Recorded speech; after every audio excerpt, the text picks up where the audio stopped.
সামান্য চার্জ দেওয়াকে কেন্দ্র করে সেখানে এমন অশান্তি হলো যে বাধ্য হয়ে সেখানে সেনা নামাতে হলো এবং 60 জন সেই ঘটনায় আহত হলে। ক্যামেরার সামনে সিলেট টু গোলাগঞ্জ মহাসড়ক বনিয়াল এলাকার মানুষজন পায়ে হেঁটে কোম্পানিগঞ্জ যাইয়া খাতানবাড়ি গ্রামের সাথে মুখোমুখি সংঘর্ষ।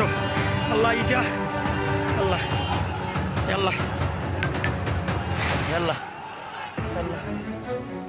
আমাদের সঙ্গে এই মুহূর্তে রয়েছেন আমাদের প্রতিনিধি রাজস্বী দত্তগুপ্ত। রাজস্বী, পরিস্থিতিটা তো খুব ভয়াবহ, এটা বোঝাই যাচ্ছে। একদিকে আমরা দেখছি চিন্ময় কৃষ্ণ দাস 20 দিন জেলবন্দি, বিনা বিচারে আটকে রয়েছেন, অন্যদিকে জেলে যারা জঙ্গি রয়েছে জেল ভেঙে পালিয়ে যাচ্ছে। এবার এখানে দেখলাম যে একেবারে সিলেটে চার্জ দেওয়াকে কেন্দ্র করে এরকম সংঘর্ষ হয়ে গেল, মানে তারা আবার বলছে 4 দিনে কলকাতা দখল করবে।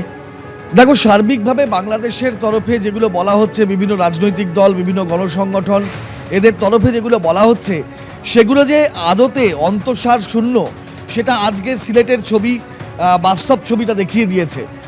তুমি আরও একটা তথ্য তোমাকে দিয়ে রাখি যে বাংলাদেশের থেকে ওষুধ কেনার কথা বলছে পাকিস্তান।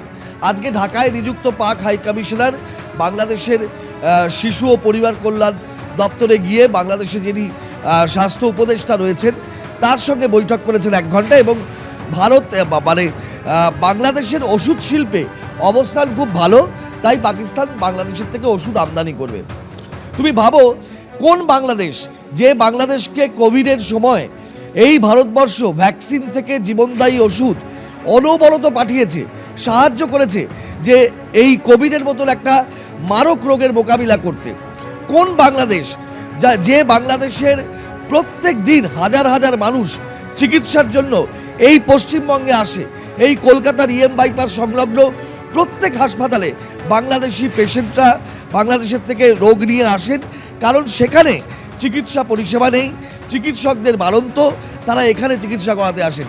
সেই বাংলাদেশে থেকে ওষুধ আমদানি করবে পাকিস্তান। আসলে রাজনৈতিক বিশ্লেষকরা বলছেন যে পাকিস্তান এবং বাংলাদেশ এরা যে ভারত বিরোধিতায় এক জায়গায় হচ্ছে এবং এদের নৈকট্য বাড়ছে, এইটা বারবার প্রমাণ করার একটা তাগিদ দেখা যাচ্ছে।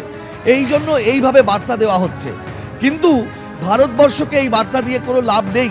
ভারতবর্ষ পাকিস্তানের মোকাবিলা যুগ যুগ ধরে করেছে এবং বারবার একের পর এক ঘটনায় পাকিস্তান পর্যুদস্ত হয়েছে।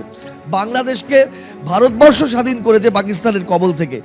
সেইটা খুব অনভিপ্রেত যে বাংলাদেশের আজকে এই নৈকট্যগুলো এই বার্তা দিয়ে দেখানো, এইটাই কিন্তু খুব অনভিপ্রেত, এবং আগামী দিনে ভারতবর্ষের সঙ্গে বাংলাদেশের মৈত্রীর সম্পর্ক পুনঃস্থাপিত হবে, এটাই এখনও বড় অংশের শিক্ষিত সচেতন মানুষ, দুপারের মানুষ, দু দেশের মানুষ আশা করেন।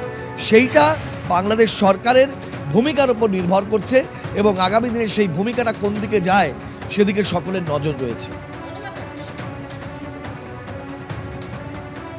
একেবারেই সেদিকেই সকলে তাকিয়ে রয়েছে যে আগামী দিনে ভারত বাংলাদেশ এবং এই দুদেশের সম্পর্ক ঠিক কোন জায়গায় দাঁড়ায়, বাংলাদেশি বা কী করে বা ভারতেরই বা আগামী দিনে পদক্ষেপ হয়, সকলে সেদিকেই নজর রয়েছে।